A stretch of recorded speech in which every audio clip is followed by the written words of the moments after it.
dans l'épisode précédent. Putain, qu'est-ce que c'est cool de dire ça, ça fait trop en mode série et tout là. Ah là là, je kiffe. Donc, on s'est d'abord occupé des jantes avec le changement des roulements à l'avant et à l'arrière. Juste après, j'ai installé des couvre-rayons blancs qui seront assortis donc au reste de la moto. Avec en plus le changement des disques par des disques tout neufs et une couronne toute neuve peinte en bleu. Juste après, j'ai mis un petit peu de peinture sur les écritures des pneus histoire que ça rende un petit peu mieux. Et j'ai tendu la chaîne, il y avait un maillon ou deux en trop, donc c'est pareil, disqueuse, un petit coup de disqueuse et c'est reparti. Après, j'ai monté le haut moteur, donc avec ses joints et son piston segment tout neuf, voilà. Ça s'est passé nickel, on peut le dire, il n'y a pas eu de souci. Après, je me suis attaqué au bas moteur en changeant une partie de la transmission, donc l'embrayage, donc les disques et les ressorts. Ce qui m'a permis enfin de monter le carter d'embrayage fraîchement peint et la pompe à eau changée. Bien évidemment, après j'ai mis de l'huile de boîte dans le moteur. Et on en est arrivé déjà à la fin de la vidéo avec le démarrage de la Derby au bout du deuxième essai. Et donc vous avez pu me voir être hyper content que cette petite moto démarre. Donc voilà, si l'épisode numéro 2 tu l'as pas vu, bah c'est simple, il faut que tu ailles le voir absolument avant de voir celui-là. Et sinon je te dis bonne vidéo.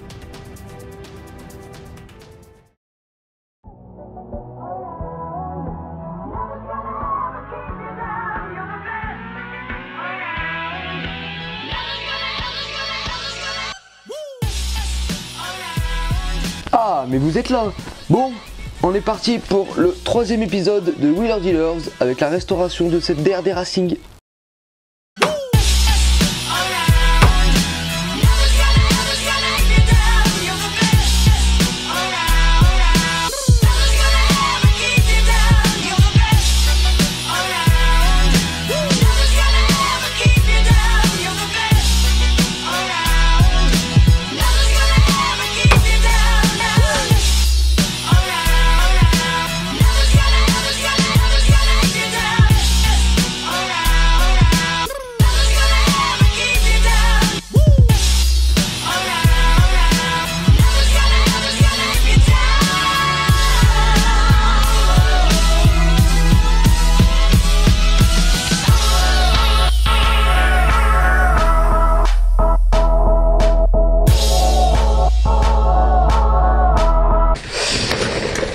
Eh bien bonjour à tous, aujourd'hui on se retrouve pour une nouvelle vidéo, donc le troisième épisode de la restauration de cette DRD Racing de 2005. Ça fait presque un an que le projet a débuté. Normalement la moto là sera finie cet été. Les deux derniers épisodes vont être tournés très vite, en une semaine. Il y a déjà pas mal de choses qui se sont encore passées entre l'épisode 2 et l'épisode 3. Donc déjà il y a eu le changement des joints speed fourche et de l'huile de fourche. Donc ça, si vous l'avez pas vu, allez voir la vidéo. Donc c'est surtout un tuto concernant le changement des joints speed fourche. Donc si vous n'avez pas vraiment l'occasion de les changer, je vous conseille pas d'aller voir cette vidéo qui n'aura aucun intérêt pour vous. Donc là, dans cette vidéo, on va surtout s'occuper du faisceau électrique.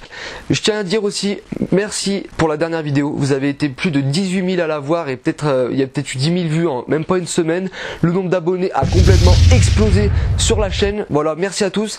Si cette vidéo fait pareil, je souhaite la bienvenue à tous ceux qui viennent d'arriver sur la chaîne. Voilà, merci à vous. Donc, cette intro est déjà trop longue. Je vous souhaite une bonne vidéo et je vous dis bon visionnage.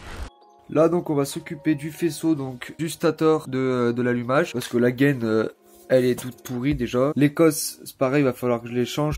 Également on va changer l'antiparasite qui va avec le CDI. Et donc c'est parti, la nouvelle gaine, on va changer tout ça.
bien voilà, le carter d'allumage a été installé. Donc ce que j'ai fait, c'est que j'ai changé la gaine par une neuve, tout simplement. Donc c'est les petits investissements qui font que ça fait quelque chose de plus propre après.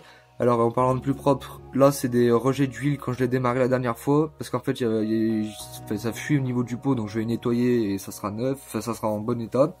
Voilà, donc là ici j'ai mis une petite pièce en caoutchouc, et comme vous avez pu voir je l'ai coupé parce qu'en fait à la base c'est une pièce M6 et du coup elle est plus grande, mais je l'ai coupé et ça va nickel.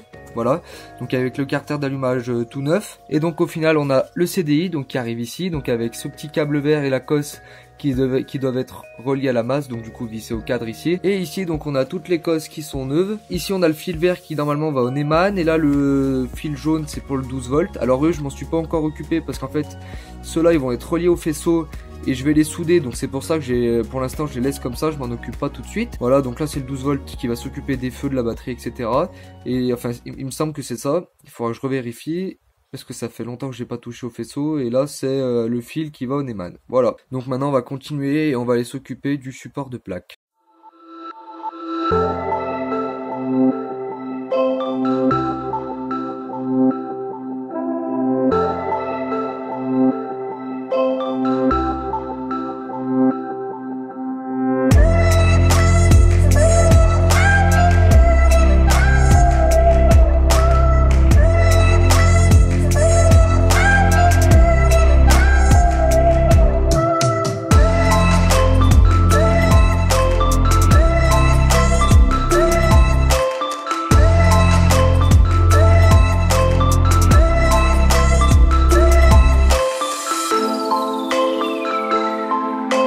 Ça y est, donc le support de plaque et la plaque sont installés.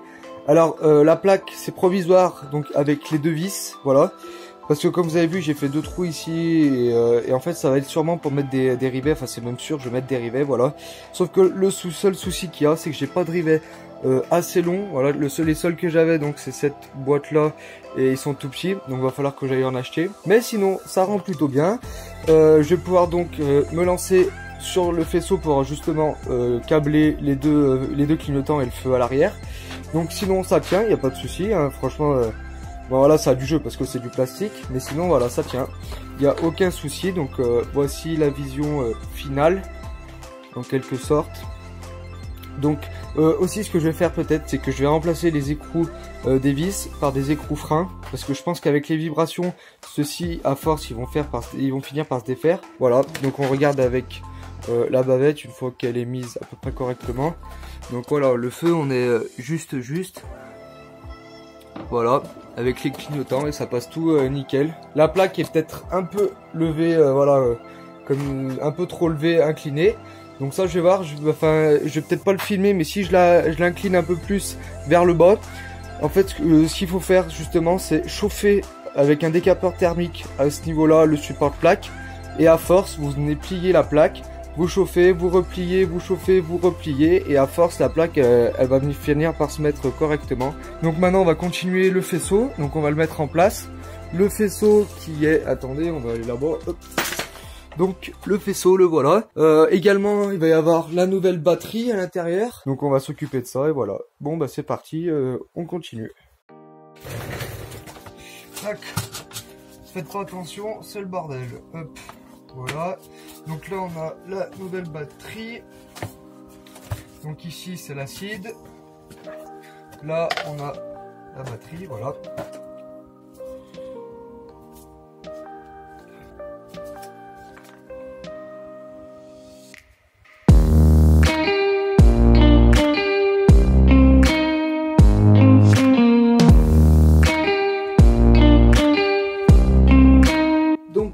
Pendant que la batterie elle va rester une demi-heure au repos sans qu'on la touche verticalement, du coup on va s'occuper du faisceau, donc je vais le chercher.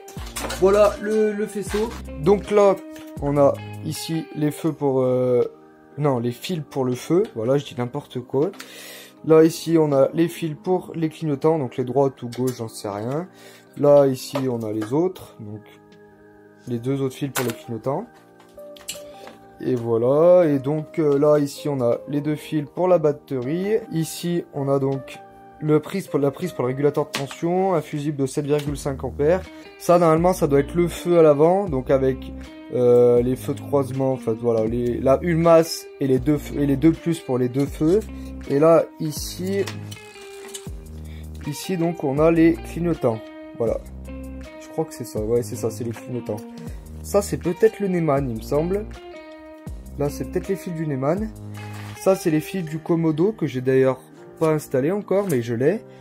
Et voilà, et après il y a d'autres trucs. Mais va falloir que j'y arrive comme il faut. Là je vais l'installer sur la moto et brancher 2-3 trucs et on se retrouve après. Donc on se retrouve le lendemain matin, donc là clairement il faut que je fasse autre chose que du faisceau. D'ailleurs je sais pas sur ma coupe, je vais juste me réveiller, c'est le matin. Donc j'ai pas vraiment eu le temps de me coiffer.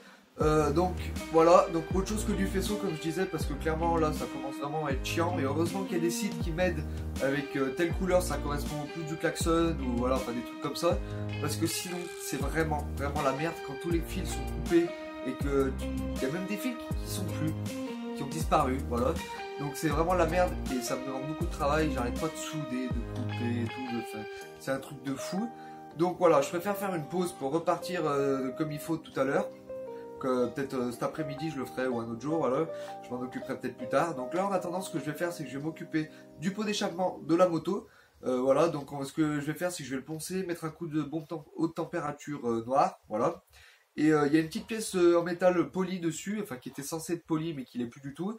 Donc on va essayer de retrouver cet aspect poli. Voilà, donc c'est parti, allons s'occuper de ce pot d'échappement. Donc pour ce qui est du pot, je vais vous expliquer assez vite donc ce que je vais faire dessus. Donc déjà, je vais pas défaire la plaque qui est là, tout simplement parce qu'en fait les têtes des vis sont complètement foirées et j'ai pas envie de me faire chier parce qu'en fait en soi ça me dérange pas tant que ça. Donc parce qu'en fait ce qui va se passer c'est que je vais mettre un coup de peinture. Avant je vais poncer toute la partie noire et je vais la poncer vraiment très vite fait, c'est juste pour enlever la surface en surface qui tient pas pour que la peinture voilà, elle puisse tenir. Donc c'est de la peinture haute température noire en bombe que je vais mettre dessus parce que ça arrive avec ça on arrive à faire des finitions assez propres et sur des pots d'échappement comme ça ou qui sont peints ça fait bien plus propre. Voilà, donc ce que je vais faire c'est que je vais le poncer assez vite pour pouvoir donc mettre un coup de peinture. Ça donc du coup ce que je ferai c'est que je vais le cacher avec du scotch, voilà, et après je m'occuperai de cette partie en voilà, essayer de la repolir un petit peu, de la nettoyer correctement. Mais tout ça, je pense que je vais pas vous le montrer, je vais voir au montage, dans tous les cas je filmerai, je vais voir au montage que ça donne parce qu'il faut pas non plus que la vidéo elle soit trop longue et qu'elle dure 20 minutes comme d'habitude. Et de toute façon il y a une vidéo bien plus détaillée où là cette fois-ci j'ai vraiment refait un pot qui sera donc une vidéo qui va s'afficher au-dessus de votre écran, donc voilà. Sinon après on aura juste à monter le pot et à rattaquer le faisceau et je pense que ça sera terminé pour cette vidéo là. Voilà, donc moi je me mets au travail, je ponce, je peins et je répare ça et soit on se retrouve après, soit je vous montre avec un accéléré ce qui s'est passé. Voilà.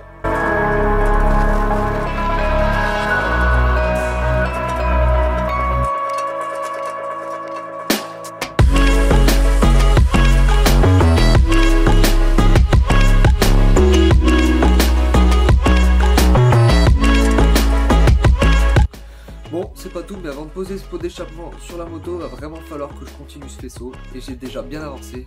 Je vais vous montrer tout ça. Alors voilà, j'ai installé les clignotants à l'arrière et je les ai donc branchés. Voilà, dès que ça fonctionne très bien. Donc ce sont des clignotants à LED qui clignotent bleu. Voilà, donc ils sont branchés. Comme c'est des clignotants à LED, il y a des résistances. Voilà, donc il y a deux résistances. Le seul truc que je trouve très con avec ces résistances, c'est que au lieu de faire deux fils pour l'alimentation, plus et moins d'un côté pour l'alimentation et plus et moins de l'autre côté pour brancher au clignotant, bah, on a un qui sort de chaque côté pour la lime et pour la sortie. Voilà, donc ça je trouve ça un peu con parce qu'au niveau du câblage bah, c'est pas forcément très pratique. Donc voilà, j'ai mis des colliers pour essayer d'y faire plus propre. D'ailleurs c'est pas terminé parce qu'après ici je vais tout isoler et je vais tout attacher après sur le cadre avec des colliers. Voilà, j'ai branché le feu arrière. Voilà, donc lui par contre il marche pas encore, je sais pas pourquoi, ni pour le feu avant ça marche pas encore, je sais pas pourquoi, donc je vais vérifier, là c'est pour ça que je suis en train de chercher ça. Donc après les résistances elles sont branchées au niveau des fils du faisceau, plus et moins à chaque fois pour clignotant droit et clignotant gauche, donc soudé avec gaine thermo-rétractable. Et là les clignotants ils fonctionnent, ils s'allument, parce qu'en fait je savais pas pourquoi Et c'est parce qu'en fait, il n'y avait pas de Neumann et il n'y avait pas de Neumann de branché, donc ce qui fait qu'il n'y avait pas de contact entre plus et moins, parce que le Neumann, voilà, coupe le plus et le moins, et comme il n'y en avait pas, bah, il n'y avait pas de courant qui passait.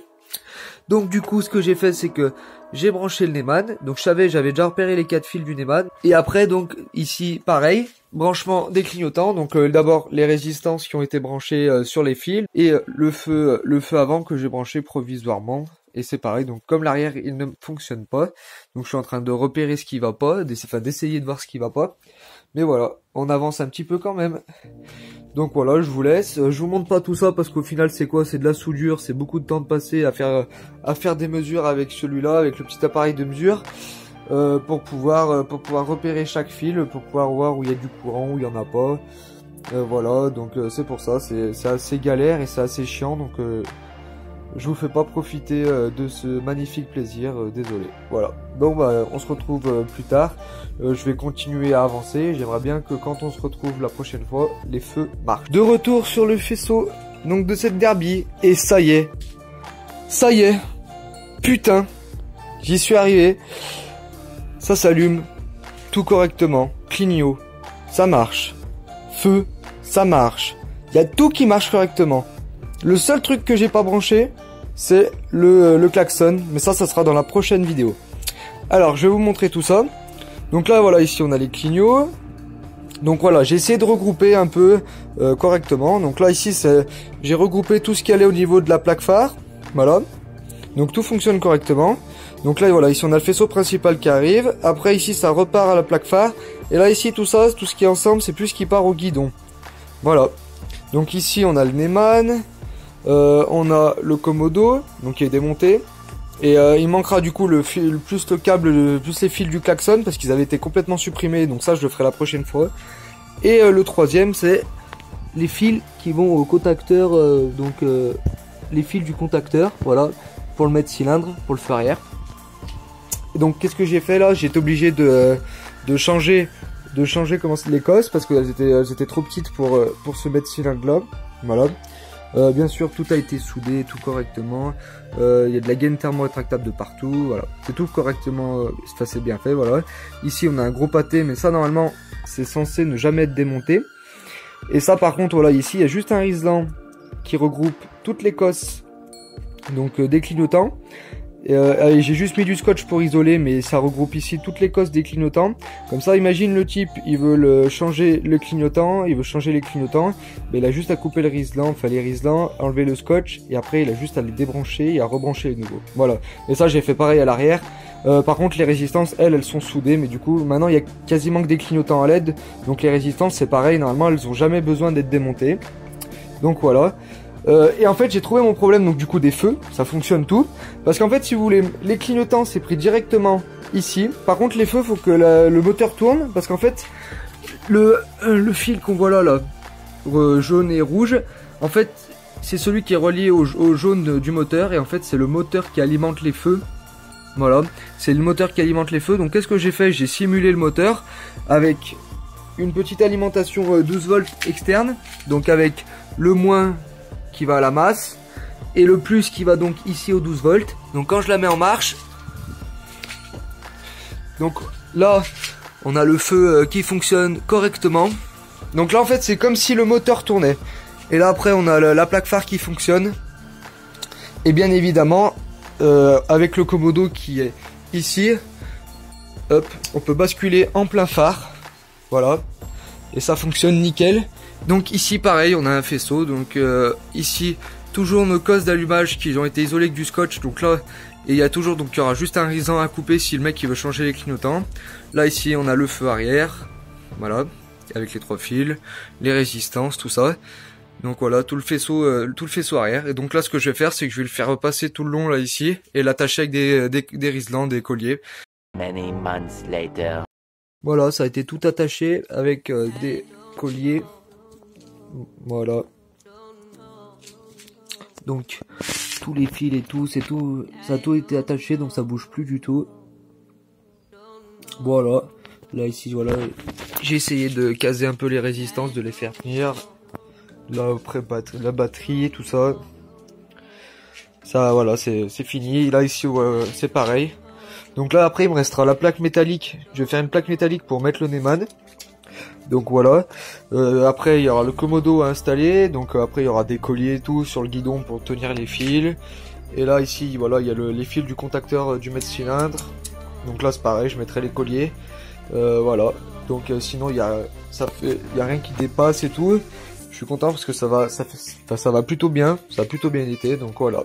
Et bien voilà, c'est déjà la fin de cette vidéo, je sais pas combien de temps elle durera parce que j'ai pas attaqué le montage encore, mais j'espère qu'elle sera quand même beaucoup plus courte que les autres vidéos. Le prochain épisode, pour vous en parler, il arrive dans une semaine ou deux, parce qu'après c'est plus que des petits détails, donc à voir quand est-ce qu'il va arriver, mais je pense qu'il va arriver très prochainement. Donc voilà, c'est le dernier épisode, après il y aura un épisode bonus où j'irai rouler avec, il y aura un épisode aussi où je débattrai, où je parlerai de tout ce que vous n'avez pas vu, tout ce qui s'est passé derrière la caméra. Voilà, donc si ça vous a plu, bien sûr mettez un j'aime, un like, un pouce en l'air, un pouce bleu, appelez ça comme vous voulez, mais c'est beaucoup d'aide pour moi, ça m'encourage vraiment beaucoup, ça fait très plaisir parce que c'est vraiment beaucoup de travail. Je sais pas si vous imaginez, si vous vous rendez compte, mais c'est vraiment beaucoup de travail, voilà.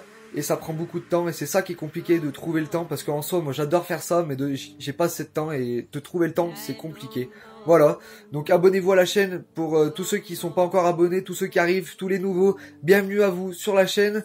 Voilà, donc je vous souhaite la bienvenue, abonnez-vous, mettez à la cloche si vous l'avez pas fait pour avoir les notifications donc des prochaines vidéos qui vont sortir. Abonnez-vous à mon compte Instagram LeoInBikeYT, donc qui s'affiche juste là, ou alors, enfin non, juste là peut-être, je sais plus. Et vous avez le lien, tous les liens qui sont dans la description, ou alors vous tapez sur la barre de recherche Instagram LeoInBikeYT, vous trouverez facilement. Voilà, donc je vous dis à la prochaine pour le prochain épisode de la Derby, ou une vidéo avec le top alu, je sais pas, on verra. Et voilà, et sinon je vous dis à la prochaine, ciao tout le monde, bye, à bientôt.